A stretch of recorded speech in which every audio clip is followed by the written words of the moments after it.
I ran up a check, I might do it again. Enemies close, had me thinking they're friends. 10 toes down, I'll be free until the end. Crib outside the city, I don't feel safe in my hands. Took so many years, I'm just waiting for the wins. I'm in debt to no one but the one who took my sins. I do it for real, there's no reason to pretend. If I do it once, I do it again. Add it up, bankroll, euro, peso, add it up. I'm just doing me, everything is on me. Oh, you matter what? Add it up, bankroll, euro, peso, add it up. I'm just doing me, everything is on me. Oh, you matter what? Add it up. Told her if it's all me, everything is on me. Gon' back it up. Matter what? Told you I'ma do me. Why you hating on me? It's not adding up.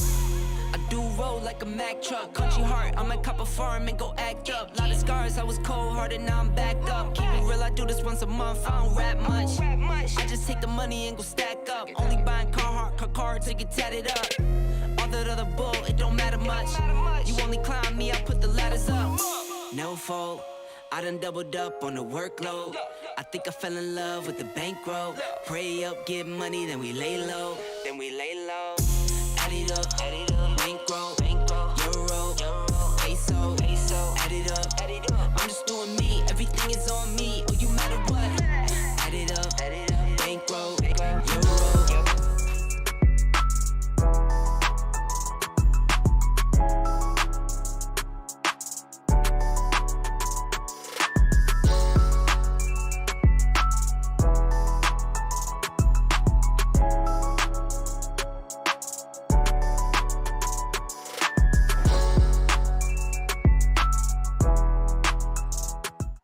What's good? How come there's nobody in his chair? Oh my God, the man is working over there doing whatever he's doing. You know, look at this, right? We in the bathroom.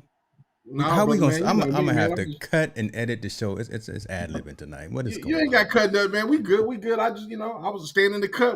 I was grooving to the music, man. I was standing up dancing myself off, man. Shoot, trying to get down with it. Appreciate it. How you living tonight, brother?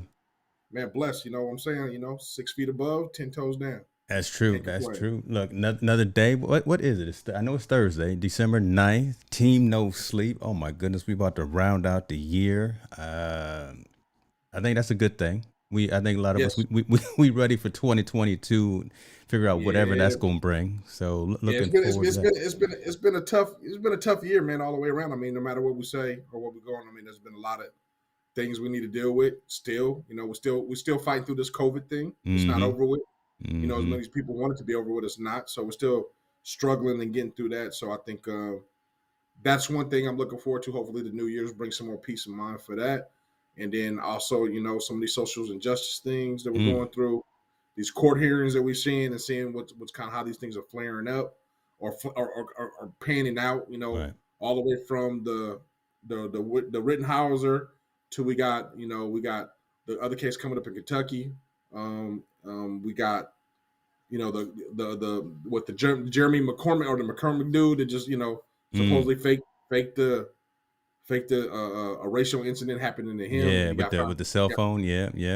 No, the Jeremy McCormick, the actor, the guy that staged a racial thing that they jumped him or something like that in Chicago. He was an actor on Empire. I missed that one. Look, I don't know. I've been locked in the lab, focused on activities. So, I don't know what's happening. It's crazy because like I said, everything's kind of just. I mean, we're going through all these wild times right now, man. So the new year should bring hopefully some peace of mind to some people. Again, prayers to those people, those kids out in Michigan, the situation that happened out there, and everybody else's the senseless violence things is going on. I will applaud the state of Michigan, though. Not only are they, evaluating and charging the child, but also I think it's about time somebody stood up to charging the parents with involuntary manslaughter because they were the ones that helped him purchase a gun and all that stuff. So now they're starting to hold more accountability to these senseless things going on. So you hyped up tonight. You putting the cart before the horse. Is that the right statement there? I don't know.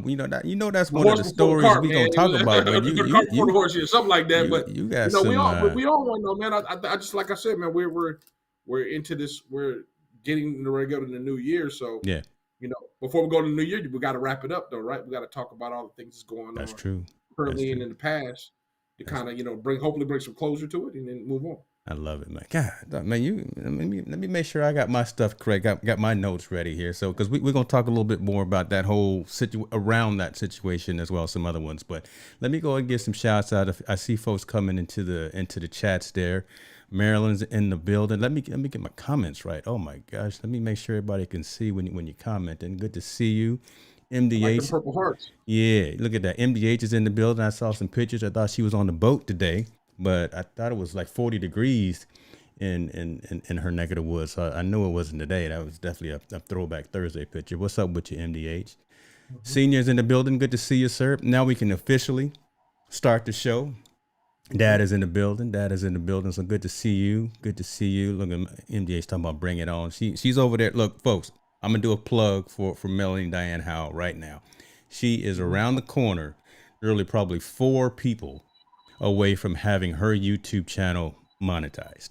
She needs 4 more people to subscribe to her channel. She does do-it-yourself marketing. She does social media. She does live streaming tutorials and content. Check her out. I will make sure to put the link to her channel in the comments. Melanie, put your link in the comments as well so I can put it on the screen. Absolutely. Rich Vibes, good to see you, brother. Hey, put your link in the comments too, because Rich Vibe is hot DJ based over in the UK. Look, I log on to Mixcloud all the time and check him out. Rich Vibe is the man, so definitely check him out when he's spinning records. Look at Mel's already starting trouble. She's talking about Montel is fired up. Yeah, I'm ready, man. I got people texting me talking about the show right now. So okay, well, make sure they jump in. I'm seeing a good audience. We're not going to delay.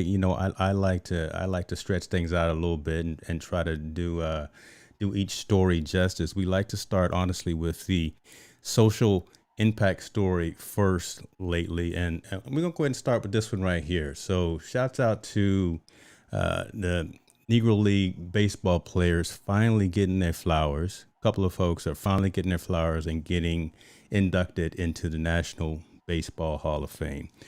This is a good story. It's a good story that this is happening. I just wish that all of these fantastic stories of recognition, all these fantastic stories of giving your due, giving your flowers, weren't posthumous. Right, this is 80, 90 years too late. Right, neither one of the 2 gentlemen that are finally getting inducted, Buck O'Neil and Bud Fowler, are down to actually experience the Cooperstown induction and things of that. But again, so there's more positive than negative. Just wish again that they were actually around to actually see this happening. But that is actually going to happen on July 24th, 2022. These players will be inducted into the Baseball Hall of Fame. Talk to us a little bit about what you think about that, Montel. Yeah, I agree with you, man. This is a little bit, it's late. It's so late. And I mean, hopefully their grandkids or great grandkids are able to enjoy this and celebrate their great grandfather's legacy. But we're so far, I mean, this is so far behind. I don't understand why baseball or any sport is taking so long to recognize people that paved the way for the people in the past. Obviously, these gentlemen, they were in the Negro League, a viable league that competed with Major League Baseball, where we know the transition happened with Jackie Robinson, but these guys were pioneers in their own right. Yeah, and it's tough that we have to celebrate them so long before, like, our history has to be dug up so far, so before they recognize it and gives us credit. It's just it's an honor, thank you, but it's late, man. I mean, and baseball should acknowledge it. People should acknowledge. I mean, they should acknowledge it. Maybe this is their way of acknowledging. I don't know, but I'm just like, it makes me upset that it takes so long, right, to give us our props or give these men their props and women their props that just paved the way for us to be able to do the things we're doing today. No, I agree with you 100%. That's my only criticism about it. But I mean, at least better late than never. I guess that's the term that people use. I'm glad they're celebrating it, and I hope that something comes out of it, more so. And I hope we just start to acknowledge more of the Negro League, how they did pave the way for baseball. Yeah, I think it's always, and African Americans kind of recognize, especially the ones that are in sports and the ones that are historians in baseball. But I think they need to be more celebrated, more so than ever. I I know baseball was trying a little bit the jerseys on at one game. One game they would wear the Negro League jerseys or something like that. And I know one time they kind of all had Jackie Robinson's jersey on. Everybody wore Jackie Robinson. Yeah, everybody wore but 42. I believe, yeah. But why do we only get one day? Or why can't it be celebrated? Black History Month. Why don't we celebrate all that within baseball? Baseball's not going on at that time, but why don't they celebrate it 1 month or a week throughout baseball to kind of celebrate and recognize those pioneers? Because to be honest with you, baseball's played more like it was in the Negro Leagues than it was in Major League Baseball. Those guys were more. That's a good point. That's a good point. Yeah, they were more crafty. The way they hit the ball. Now, don't get me wrong. Major League Baseball had greats. Babe Ruth and all them, but the Negro League brought a whole different showmanship to baseball that they execute. So I think they should give some of that. They should give a little bit more love, in my opinion. I think it's that's a good point, good statement. I think it's going to happen. I think it's going to happen. Yeah. You are chopping a little bit tonight, man, and I don't know if what's going on. You on Wi-Fi over there, or you got somebody that's streaming Netflix? Yeah. Oh, man, I'm on my. Saying you over there, you got that. See, there it is, folks. He just fell off. I knew something was happening over at the Allen house. Somebody was streaming YouTube or whatever the case may be. He's watching the show on 5 different channels. But while we wait for this man to come back, there we go. Mel did put her channel in the comments there, so there it is, folks. Check her out right there on YouTube at Melanie Diane. So yeah, okay. I'm back. I'm back. Yeah, man. I don't know what happened, bro. Maybe it's a surge in my connection to my neighbor, but I mean, I'm doing the same thing I usually do, so it should be all right. Yeah, see, if my boy Tall Boy is watching, he'd be laughing right now and saying, "Oh, you got issues," but you know what? That's the joy of going live. And so, I'm enjoying it. It's all good. Another story that we got. Let's go and keep it moving because we got a handful of conversations. Let's go from. I think I'm gonna consider this as well, kind of a social impact story. And we want to give shout out to someone who actually is alive, who is living, who was able to see this recognition for their work.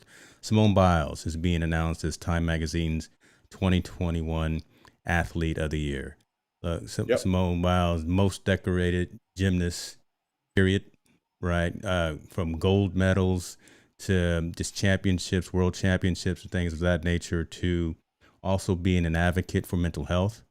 Also being an outspoken person for misconduct within the executive ranks of like the gymnastics community and things like that. So she was a key part of the team that got Larry Nassar put away, which is a good thing. Mm-hmm. So, she's definitely a good role model, not just for young girls, not just for women who are in the gymnastics field, but just people overall, right? For someone that's doing good, using their platform to speak their mind, to spread truth, to actually help with what's going on in society. So shouts out to Simone Biles for again getting that Athlete of the Year award from Time Magazine.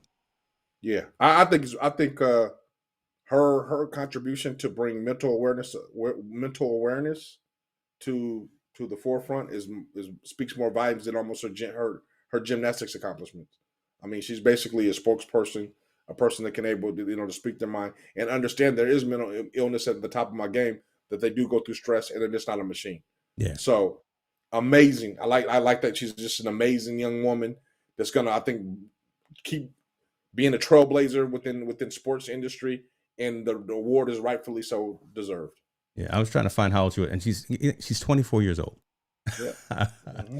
Folks, look, if you over 24, if you're double that, if you're 42, whatever the case may be, you got some work to do to catch up, right? Again, the youth are doing some good things. That generation has got some good folks out there that are making moves, making changes, and doing some big things. Look at it, Simone for president, real inspiration, brave, and I repeat all of those things right there. So that's good stuff. So shouts out to Simone for this well recognition. You working? I see you looking at the clock over there, but you looking at the phone too. What's going on, bro? Oh yeah, man. Like I said, I got people pinging me. Just talking about I thought I was doing big things. Trying to launch social networks, trying to launch all kind of e-learning books and stuff like you over there still working. What time is it? It's almost 7 o'clock in the Oh evening. man, yeah.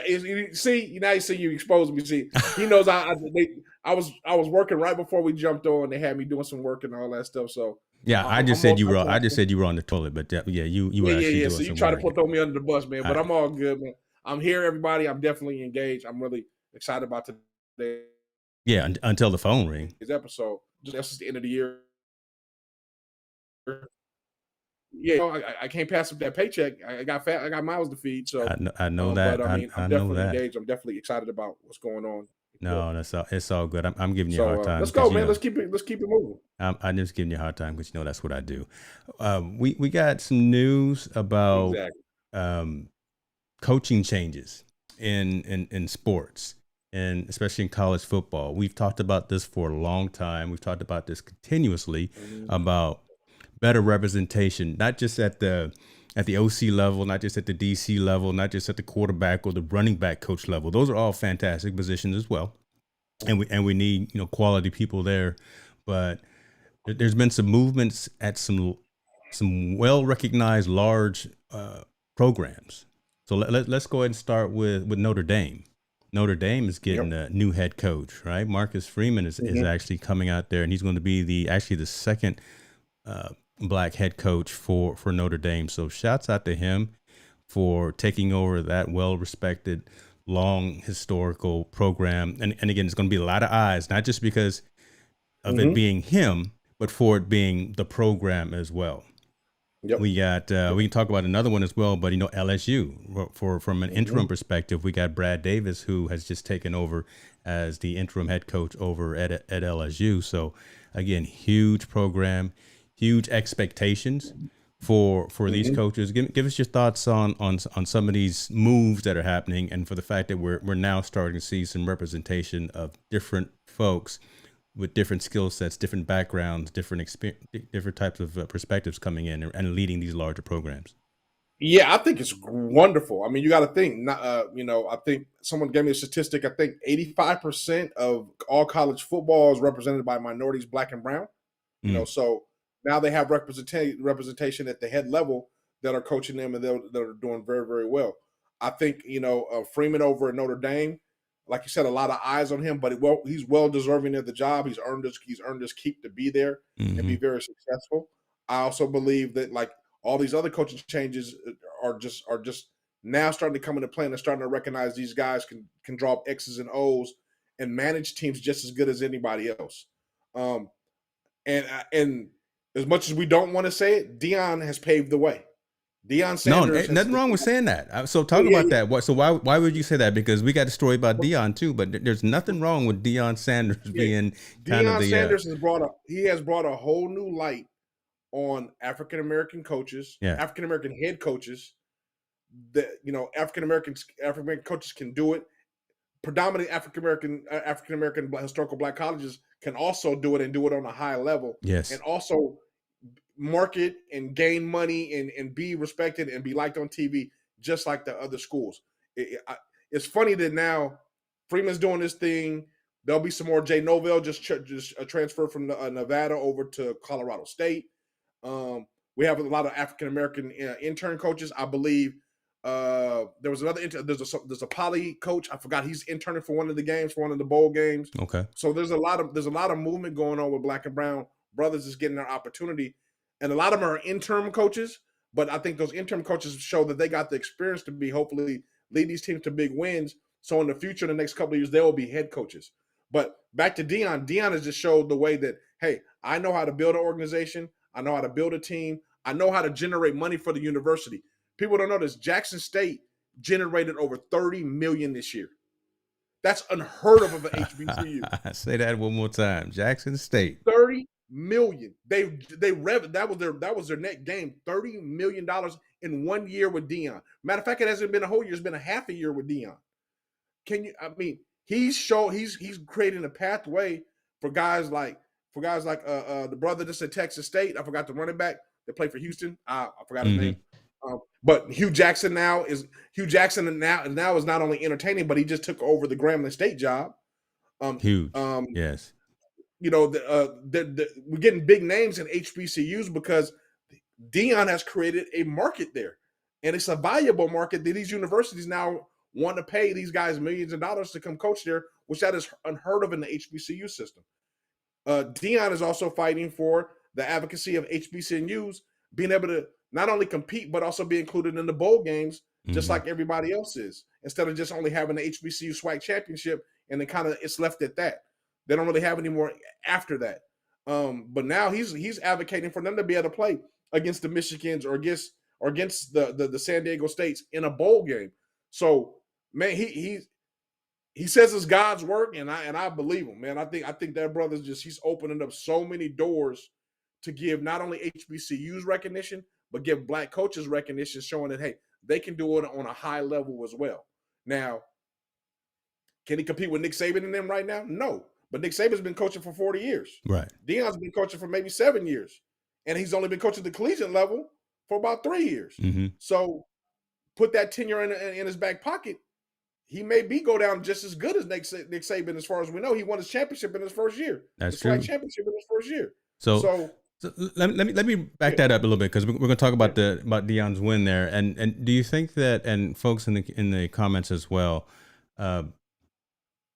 Deion having the voice that he has, is it because he's Deion, or is it because the fact that he did just win that championship down there? So actually winning speaks volumes to everyone, right? But when you're someone like Prime and you're out there and you've got the cachet, you've got that whole swag about him, he can actually break down some doors. He's doing commercials with Saban. Saban don't do commercials with anybody, right? They're doing Aflac commercials. I don't think anyone else could do that. Do you think that, again, getting everybody in the room to have the conversation at the table and about merging the conferences and now all of these opportunities for these different coaches, right? So the Brad Davises and the Marcus Freemans and the Hugh Jack. You say that people don't want to give Deion his credit and his props, but I see nothing wrong with that, right? This man is moving and he's really shaking up the entire system, not just the HBCU side, but now we got LSU, now we got Notre Dame. Those are some big programs that people with deep pockets listen to. Well, I mean, I talked about it before. Deion is aligning the HBCUs to have their own network. I've said that before. I think he's doing a great job. I think now that he's combining the SWAC and he's gotten those guys playing against each other, and he's aligning them all to have the same exact things that the Division I programs have. He's been screaming that for all year. We should be treated the same way. We should have TV time on ESPN. Yeah. We should do all these things, and they're getting it. Yeah. They're getting it big time. He's aligning them to have their own network because he's just showing them that, hey, I generated $30 million at one school. Can you imagine if every other school in HBCUs just generated $2 more million? There's like 19 other schools. Combine my 30 with that 36, that's $66 million. Yes. Grown folks money right there, folks. That's big time money. That's grown folks money, yeah. So where they used to think that they didn't generate money, that the HBCUs was just HBCUs, they kind of did their own thing, they wouldn't be popular with the masses. Yeah. He's showing that they're wrong. And we're talking about the money game because we know money speaks volumes for everybody. Exactly. Two things: money and winning in sports. That's all that matters. Nothing else really matters. He's shown that he can win. Yeah. He's shown he can have a great bearing personality. And I won't say overbearing, but he has a great personality for TV. He has a great personality for showmanship. He's a social media genius now. The things he's doing on social media with his teams and the things he's bringing to them. And the fact that now that he's shown that he can generate money. People, I'm telling you, Deion, I don't think Deion will be at Jackson State for long. I think somebody's going to scoop him up to a bigger program. Yeah. But if they get that TV network, Deion might not want to leave because that TV network is going to generate a lot more money, not only for him, but I think he knows that's his lane. That's like, hey, I built this. He's a great ambassador to keep it moving. Yes, that's true. A great that's true. Ambassador that's a good point. That's a good truth. Let me pause. I got three things I want to say right here real quick. Rich Vibes, I see you were having problem putting your link in. Try it one more time, man. One thing for sure, you're able to put comments in because you're a subscriber to the channel. I'm trying something different tonight, so try it one more time. And I know I got some mods out in in the comments so they can make sure that your comment gets approved. And then I need to get some shouts out to Marilyn. Appreciate you there for that super chat. Definitely appreciate you on that for your continued support. Melanie brought up a question, and we would be remiss if we didn't bring this up. And this is not, again, something that we shouldn't assume. HBCU, historically Black college and university, are what we're talking about. So that's kind of what the conversation is. Very similar to the Negro League and the Major League Baseballs, right? So kind of that whole unfortunate, but what it is, that separate environment. Right. So Deion with Jackson State is part of the HBCU environment. So the historically Black colleges and universities, they're now starting to, they're no longer on ESPN3. Now they're on ESPN, the proper channel, right? Because Deion is winning. So I mean, that's kind of how you make it plain right there, right? So and again, I mean, it's crazy because now I think Wednesdays is HBCU day for when it's the college football season. Yeah. So now they have their own special games. Morgan State's been on there, Jackson State, North Carolina, South Carolina State. All those schools have been on there, and now Deion started the HBCU All-Star game. So now the HBCU has their own All-Star game that it will be on. They're the selected players from there. So he's like you said, a great ambassador for it. And I think more former NFL guys or NFL coaches are going to, that's going to be their entry into maybe coaching, or the entry in the gateway to big time coaching is going to be going through the HBCU ranks, which is nothing wrong with that. I've said this before. I hope he's listening. I hope somebody tweets this out. I hope Terrell Owens becomes the head coach of Tennessee Chattanooga. I would love to see him be there where Deion is now with Jackson State, because Chattanooga's his alma mater. That's a HBCU. We got Eddie George, which I didn't say. I forgot his name before, but Eddie George is at Tennessee State. We got Hugh Jackson at Grambling. We got Deion, who now, Hugh Jackson's at Grambling. Deion's at Jackson. All these things are going up. Eddie Robinson Jr. just took over another program, another HBCU program. So they got some really talented guys that are in that HBCU thing that are doing some big things that are going to be, I think, even catapult that lead even more. And we're going to see a lot of great football equivalent to, I think, the Division I level within those programs. Oh yeah, I agree. I agree with you 100%. And yes, thank you for tuning in. That's what we here to entertain, enlighten, and educate. Hopefully, we do a portion of each of that. But I think I'm sitting here. We were talking about it. I think Deion will stay. It doesn't matter, because again, when I mentioned the statement about him being kind of the ambassador for that, and you kept talking about kind of his role and what he's done, he doesn't need the money, right? Deion's got more money than he needs for lifetimes, and his grandkids are taken care of. So he's building something of a legacy there, and I think he's the right person to be that voice. So I don't think any.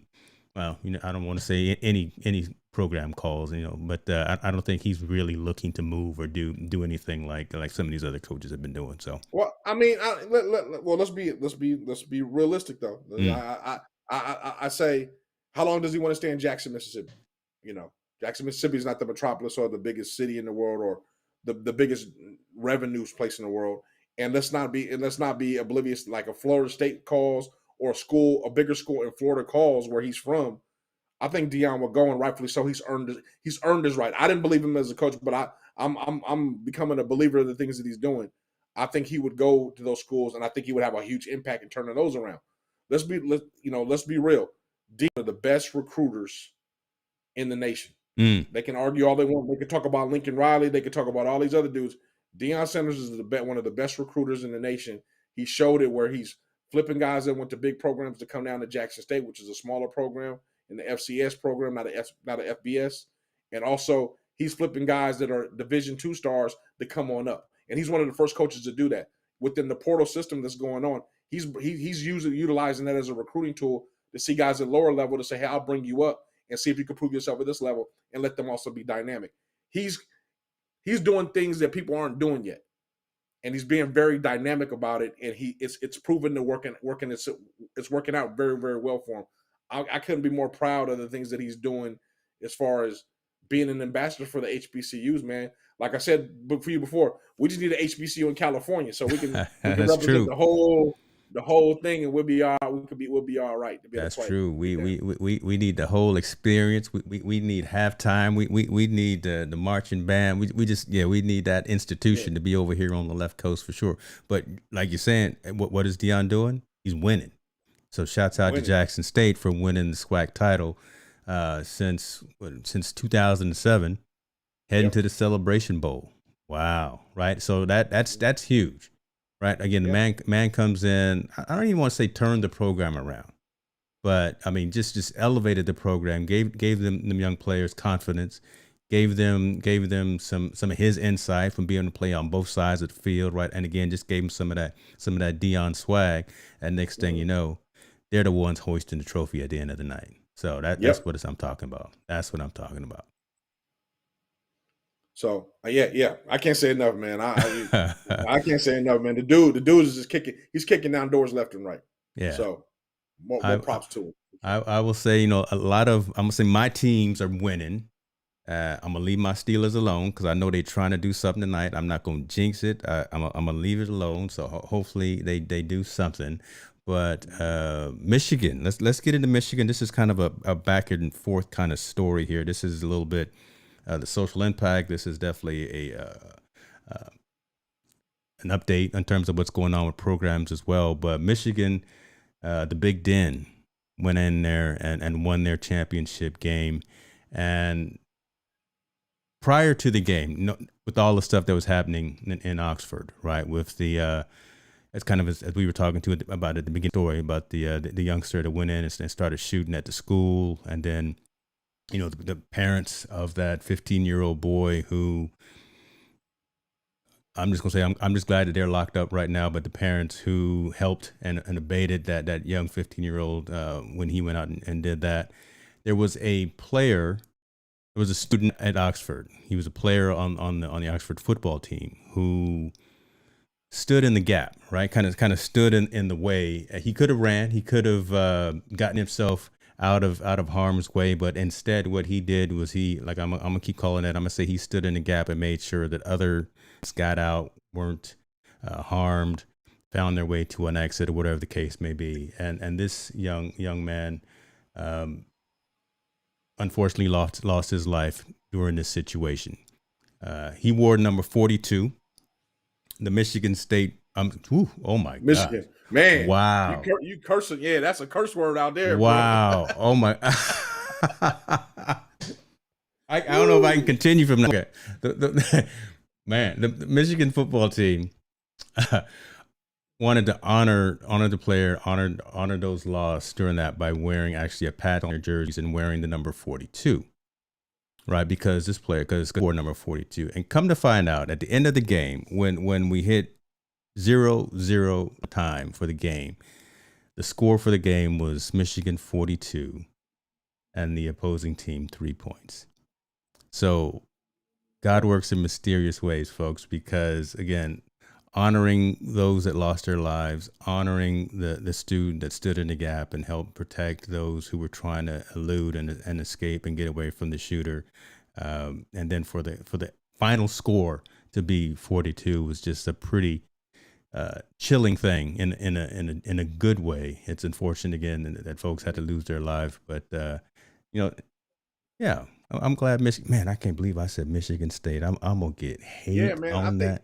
You know what? I think the good thing. I think there needs to be applause for Jim Harbaugh, which he doesn't get enough credit. I think sometimes, but I mean, for him to bring that to his team wanted to really do that. And then, secondly, I do believe, and I don't think it's mentioned in this article, but I do believe Jim Harbaugh is playing for the funeral services for the young man. So I think all the way around, man, I honoring this young man in that way, like you said, symbolism in the most ironic way that they scored 42. They wore the patch 42. They beat their nemesis, Ohio State, in this game. Just a lot of things kind of fell into place where Jim Harbaugh was doing the right things, and it worked itself out on the field. And I think the young man was looking down on them, for being thankful. And I think the family's thankful. But I mean, this is just a tough situation, man, to kind of to deal with. Football does not. It's great for them to play the homage and honor this young man, but nothing can take away that pain for that family. Yeah, it doesn't bring them back for sure, and it doesn't bring any of the folks that lost their lives back. But that, and you can say coincidence. You can say whatever you want. You can say again, you can say whatever you want. But again, for playing for number 42, for the end result to be you got 42 points. You're wearing a patch that has 42 on your sleeve as well. That's just. Stars are aligning, and just like you said, the young man was looking down on them. So and shouts out to Harbaugh, right? He's a very emotional guy. He's a very animated person. He'll get up and he'll cuss you out in a minute. We saw him, especially when he was head coach in the NFL. So he gave in and saw the need of this coming from his players to actually go out and do this. But he's doing some other things too. Like, he's putting money where his mouth is. So not just for this situation right here, but he's actually taking money out of his pocket and the bonuses that he's going to give that to athletic employees at Michigan that have been affected during this last 15, 16 months of the pandemic. So he's doing more action than just talking. So, shouts out to Harbaugh on that. Yeah. It was funny. I was having a discussion with my son who's in the coaching profession. And we were talking about how some organizations or some schools don't treat those employees as equals or fair. They look at them kind of beneath them sometimes because they are the security guards. They are, people that are ushered. They're the people that the servers and stuff like that. And those are the ones that are affected. And we were just speaking about his situation. And Coach Muschamp, who my son coached for, he would, they would always give their food to the security guards, the leftovers that no one was eating, or after their team is eating and there's some more food left, they would give it to the people that were standing around guarding or the people that were cleaning up. Not that they're beneath. It's like, his extra food is going to go to waste. Let me give it, here. Yeah. You guys can go ahead and have it. Harbaugh doing this is just kind of an extension to that. I think that culture, or that goodwill culture, like, hey, instead, I got enough money. Let me do the right thing. These people are being affected. These people are struggling. A great humanity story. I'm doing the right thing. It's not going to affect me. It doesn't affect my livelihood in any kind of way. Why not let me give this money to some people that it can really, really help? And I wish more of these now coaches that are going to be making these hundreds of millions of dollars into that do the same thing. It's time to kind of put humans first. Yeah, it's a good feel-good story in the midst of a lot of turmoil right there, especially going on around in the Michigan area. So, thank you, Mel, for posting the link here to Rich's YouTube channel. I thought you were going to post your Mixcloud channel too, man, because we want to definitely get that going. It sounds like Grand Central Station over there at the Allen House, boy. You got old Motorola phones going off. You got the old Nokia phones going on. What is going on, man? I'm giving you a hard time. Yeah, you are, man. That's the landline and all that stuff. I've only got one phone, and I put it on mute. No one ever calls my landline, but it happens today when I'm on the phone when I'm on the line with you to somebody. When we out here trying to do these YouTube things, God, that's what I'm saying. Oh, dang it, golly. But those were the stories that I had, man. I know there's a ton of other stuff going on. I brought up the Enes Kanter story and was thinking about that, but in terms of what that all flushes out to be. I'm an advocate for athletes and for people in positions to have a platform to speak their mind and speak their truth. Mm-hmm. So Enes Kanter plays for the Celtics. He's changing his name from Kanter to Freedom. So he and a lot of notable figures within an NBA, so him and LeBron primarily have been going back and forth, right? Ennis is wondering why LeBron's not speaking out more, because again, LeBron kind of is that face of a lot right now. Why he's not talking about the social injustices in China? Why is he not talking about kind of COVID vaccinations and the need to have those types of things? So Ennis is taking it on himself to continue to speak out. He's done that for a while. He's now changing his name, like I said, to Freedom, and he's going to continue on with that advocacy. So shouts out to him for doing him and doing his thing. Let me ask you about that statement right there that I just mentioned about people with platforms, celebrities, entertainers, athletes doing more than just to shut up and dribble. Right, Well, I because mean, that's the statement that we heard 4 or 5 yeah. years ago, right? Again, to shut up, but and I completely. Let me ask you how you feel about that. Yeah, I think the same way we like to applaud them and respect them for sharing their platform Yeah. for speaking. You got to also respect if they don't want to use that platform to speak against some things that are going on as well. It's kind of it has to go. It's a two-way street. Mm-hmm. I know Enos Cantor, Enos Freedom is really passionate about the things that are going on globally.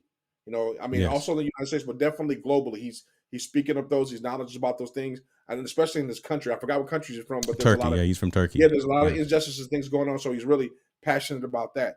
And yes, use the platform to talk about those things because other U.S. Turkish people will empathize and understand, and hopefully it gets a global voice because the basketball is a global sport.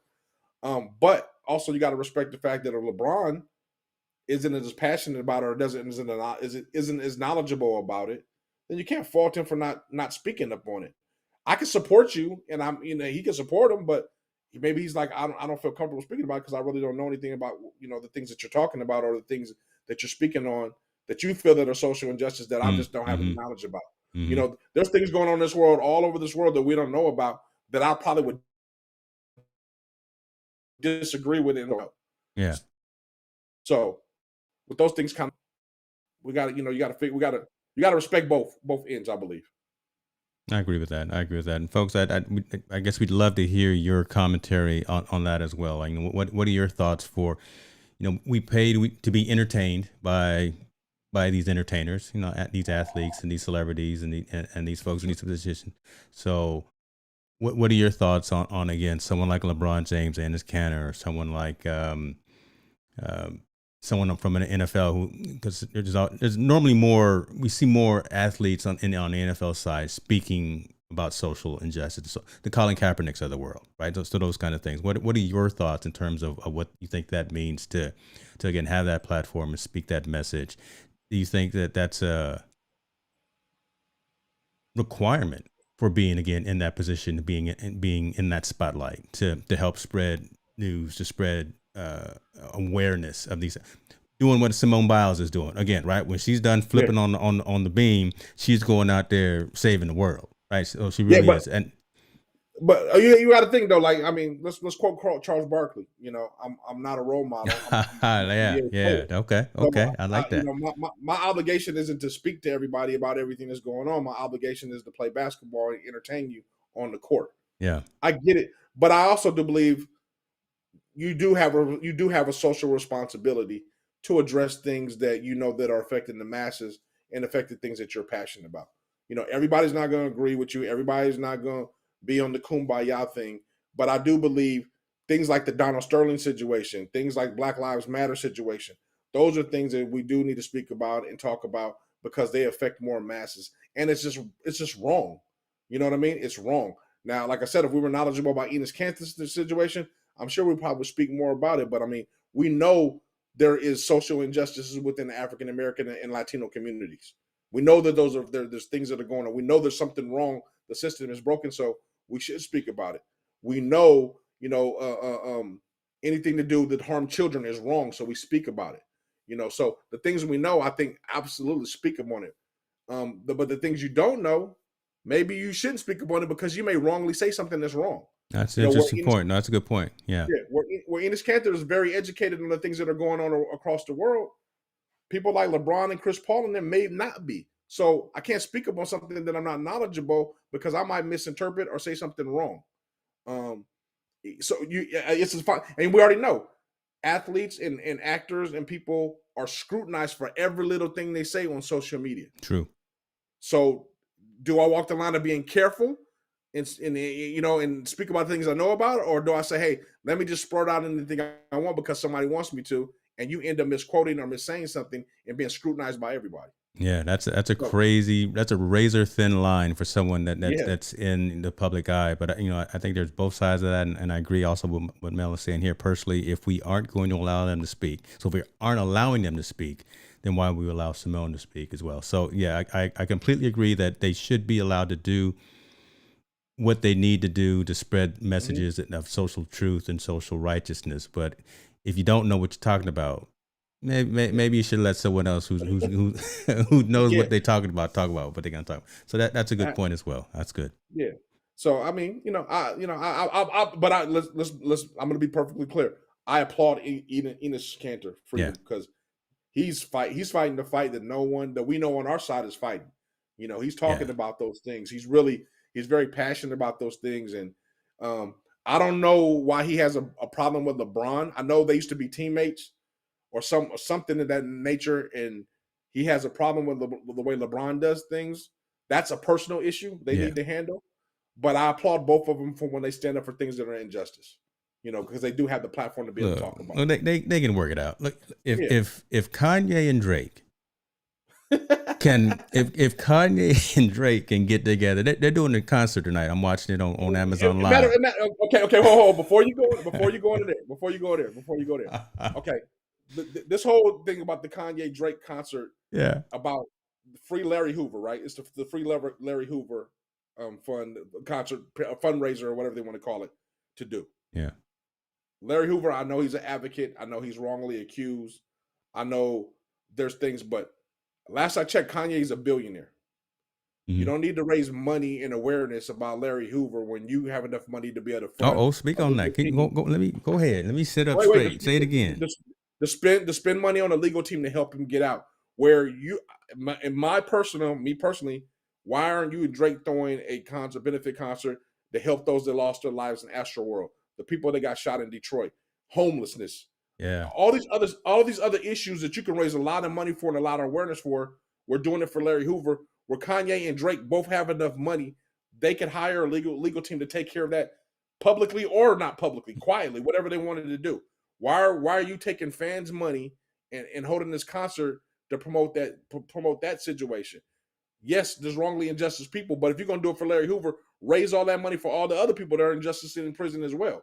I don't understand why it's just focused on that guy. I know he's from Chicago. I know he was a part of the Disciples. I know he was doing good things in the community, and they supposedly framed him, at least from the things I read, and he's been incarcerated for all the years. I applaud you for getting him out, but it doesn't need to be fans' money. And if you're going to do awareness on masses, because you have the power to do awareness on masses. Let's do homelessness. Like I said, let's do all guys that are illegally or unjustly locked up. Let's do it on cancer. Let's do it on something that's really going to affect our community. Let's do it on voting, vaccination. There's so many damn things they could do about that would affect the greater good of the community instead of doing it on Larry Hoover. And I'm not belittling Larry Hoover. I read a portion of the articles about him. I read a little bit of literature on books on him. He's a dominating man. I have nothing against him, but I believe this platform could be the wrong platform when they both have enough money out of their own pocket to take care of it themselves. Let's go there, right? I was gonna go talk about another story, but the reason I brought it up, and I was talking about just beefs being kind of laid aside. So the Cantor and the LeBron thing, they should probably talk it out, and the fact that now Kanye and Drake are talking to their best buddies. But you're right. Do something of social good when it affects more than just you financially, right? So again, two multi-millionaires, many times one over. Billionaire. One of them's a billionaire. That's true. But again, more money than you need. Why charge fans for this? Why be singularly focused on these particular issues? I think I've said it one time before, even on this stream, and I'm surprised that I said it the first time. One good thing of Kardashian was that she was out there literally working for prisoner rights for the wrongly accused. So if she's done anything right in her life, I give her props on that. But why are Drake and why are Kanye only focused on this one particular thing when they're partners with Travis Scott? They were probably at Astro World and they know those environments. Look, I worked for Clear Channel Entertainment for 10 years. I was in the mix of those types of environments. I was in mosh pits. I was backstage with these artists, and I've seen what that whole energy looks like and how it becomes a very volatile situation, especially when you have someone who doesn't know what they're doing. There is an art to this whole moshing and this whole dancing thing when you're at these kind of concerts, when you got a lot of people and you got a lot of energy, and someone did see that. So why not affect that? And why not work on that particular situation as well. But So talk to a little bit about that, man, because now I think we're both riled up a little bit talking about, again, man, put your money where your mouth is, but focus on things that aren't just appropriate for you and your interests. I just don't. I mean, Larry Hoover's been in jail, incarcerated for I think 35 years. I mean, so he's an older gentleman. He deserves to be let out. Yes, he deserves awareness. I'm not saying that at all. That's great. But to throw a benefit sold out concert where both of you guys are damn near billionaires to raise awareness about one person and one cause, if anything, let's talk about getting guns off the street that are killing people in masses in Chicago. Especially Chicago, yes, sir.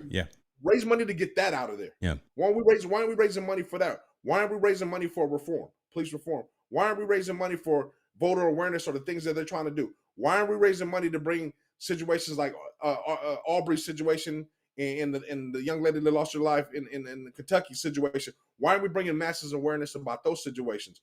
Breonna Taylor, sorry, I forgot her name. Breonna Taylor. Mm-hmm. Why are we having a concert about Larry Hoover?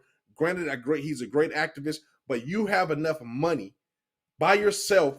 You could cut a check by yourself with no problem to get one of the best legal teams to help him get out, or to bring light to his case. It doesn't have to be where you're taking these young impressionable people's. What I think a concert now costs about $55. A sold out concert for $55, where you're selling out basically 30,000 people to take their money in order to raise a cause that you guys are bringing awareness to. It doesn't make any sense, man. That's not putting your money where your mouth is. That, to me, that's using people and using your thing to kind of just bring a little bit of awareness, do a show and get paid, and maybe flick a little few dollars to Larry Hoover's defense team to do something. That's my opinion. I don't know Drake. I don't know Kanye personally, but if you're a billionaire, mm-hmm. $3 million is nothing to you to write a check. True. $3 million goes a long way with a legal team. A long way with a legal team. Yes, it does. Now, if you say both of them write a check for $3 million, $6 million goes even super longer way with a legal team. You can feed a lot of miles right there, right? That I guarantee you put $6 million in a legal team, you got a super team that's gonna get somebody out of jail. Yes, sir. Regardless of the crime. So you mean to tell me between a billionaire and a guy that's worth at least I know Drake's worth $100 million, you guys can't write a $3 million check to be able to get this person out and use your platform to make things aware of everything. I feel so sorry for Travis Scott. I listened to her interview for him today about the Astro World thing that happened.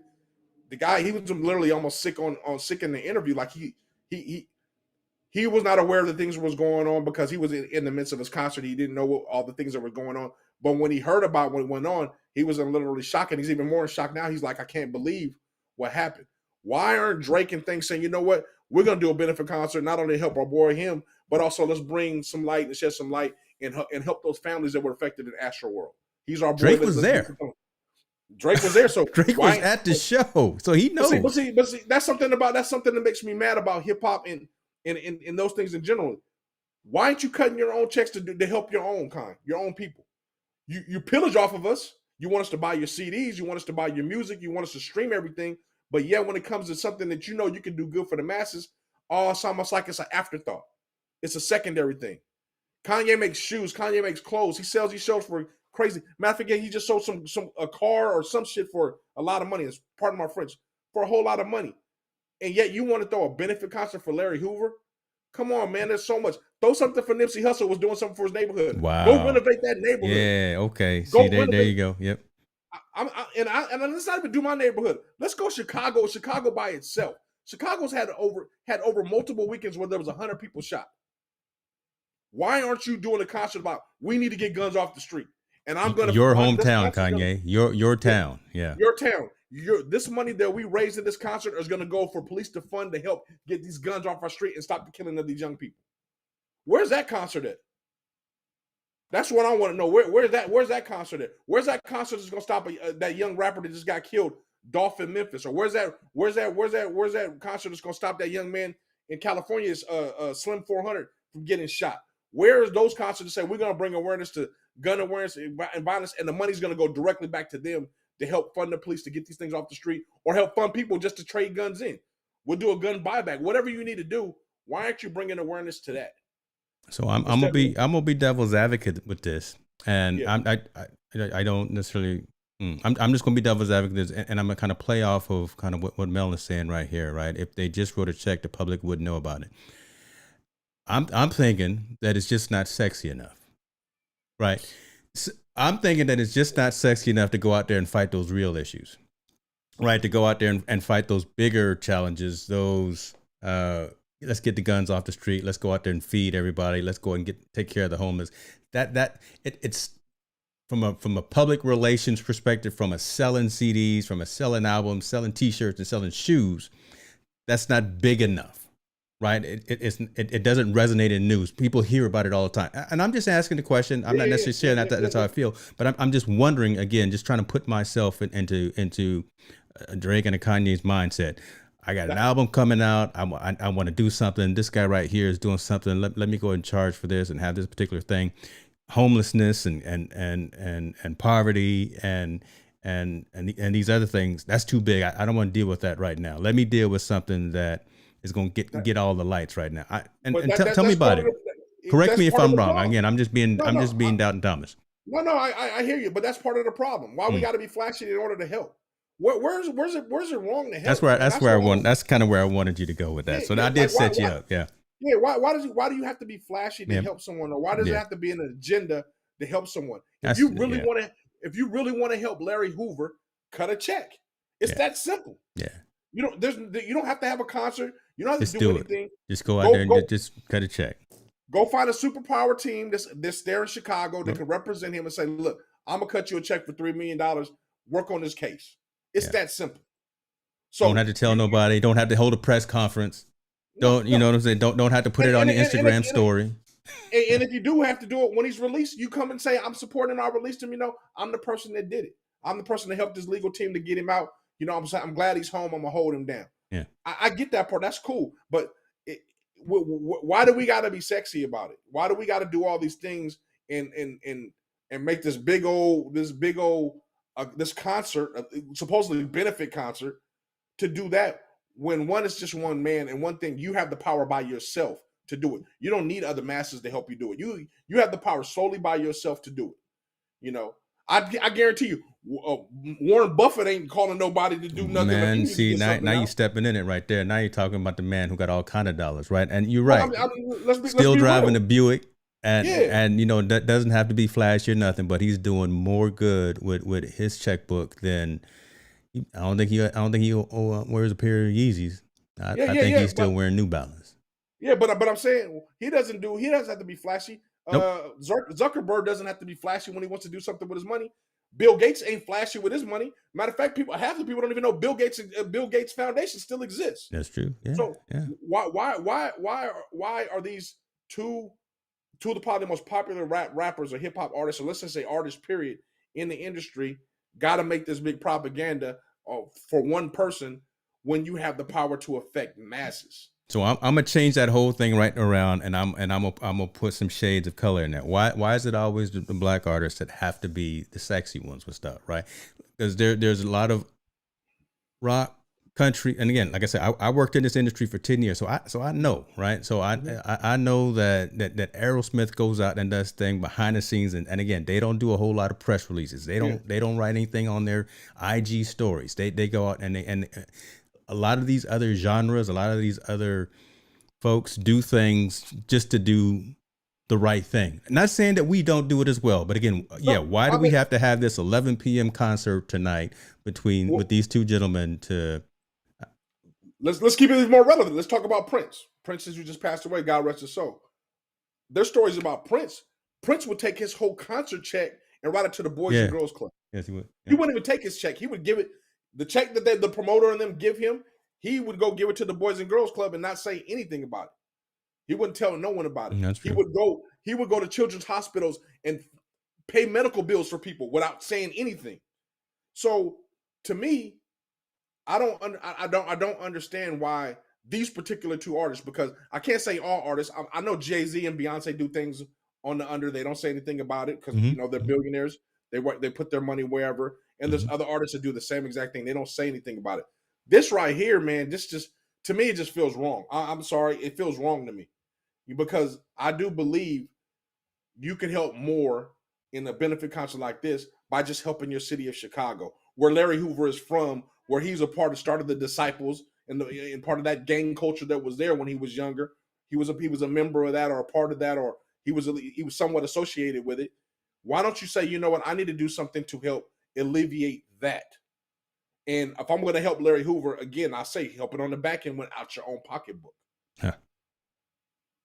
You know, because that's the way you can do it. Call your ex-wife and say, could you put a case on it? Let me put $3 million of my own money up. Drake, I know you know who Larry will put $3 million on your dollar and we'll get the super team and they can work on this case alone.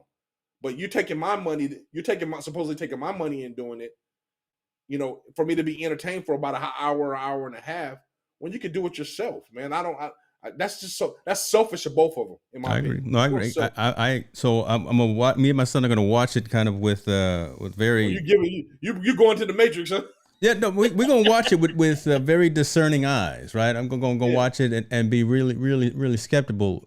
I can't speak, man. It's only coffee in this cup right now, folks. Going to be really apprehensive. Let me use another word about what we're watching, and trying to figure out the why. What's the why behind this, and hear what they say, right? Again, when they do the introductions, when they do the little monologues, and they talk about again why they're doing what they're doing.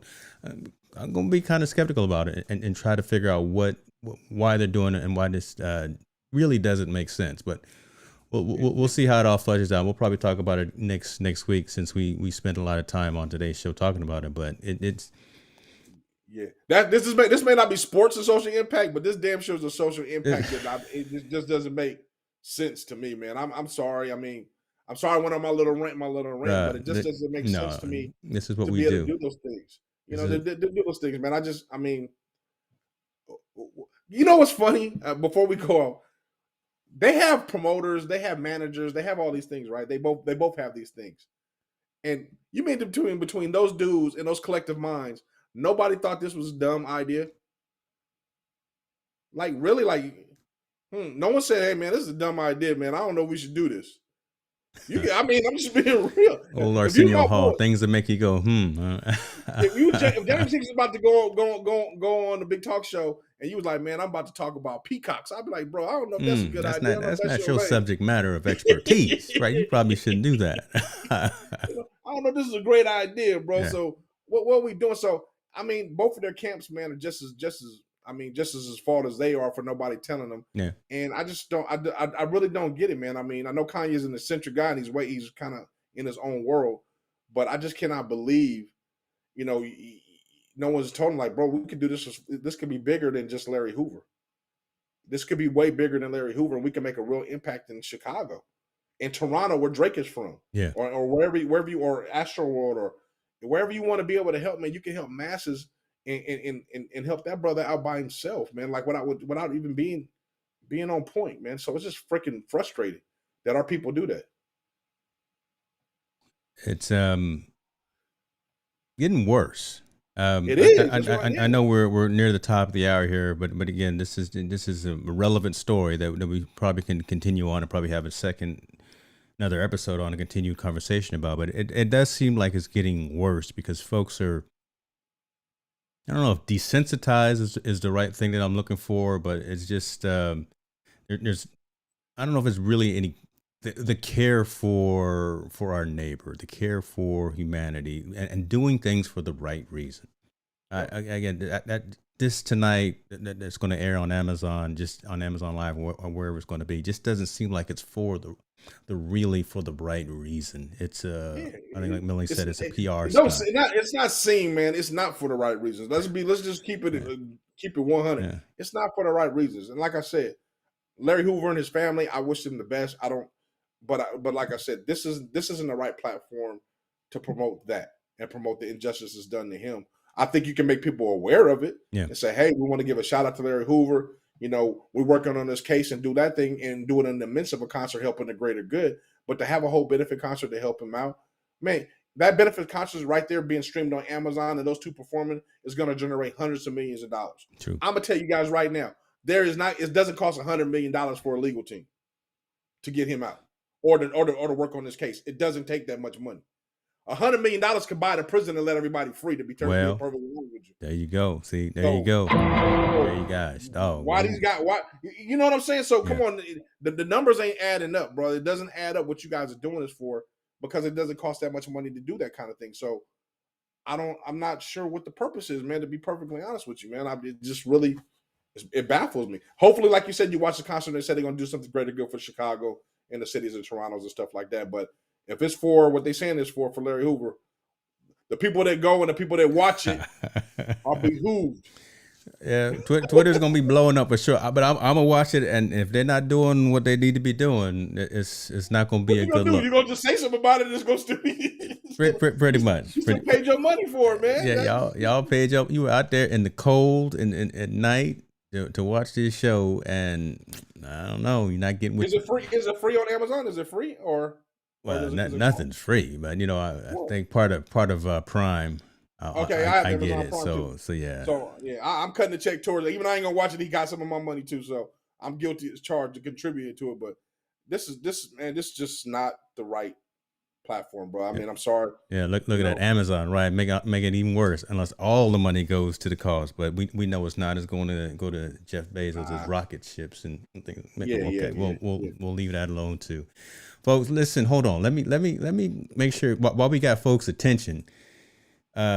You see what we doing here, right? Good night. We getting into some. We started out talking about Simone Biles, then we started talking about the Negro League. Then next thing you know, we started talking about Enes Kanter turning into freedom. And then we got to talking about Drake and Kanye West and the fact that they trifling. This is what we do.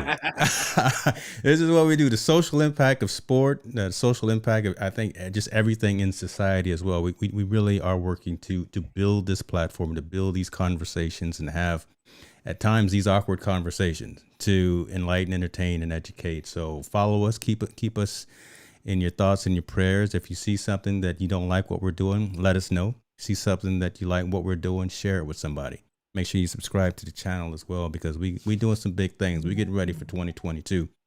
Montel knows I don't sleep. Oh, that's why we call this thing Team No Sleep. Huh.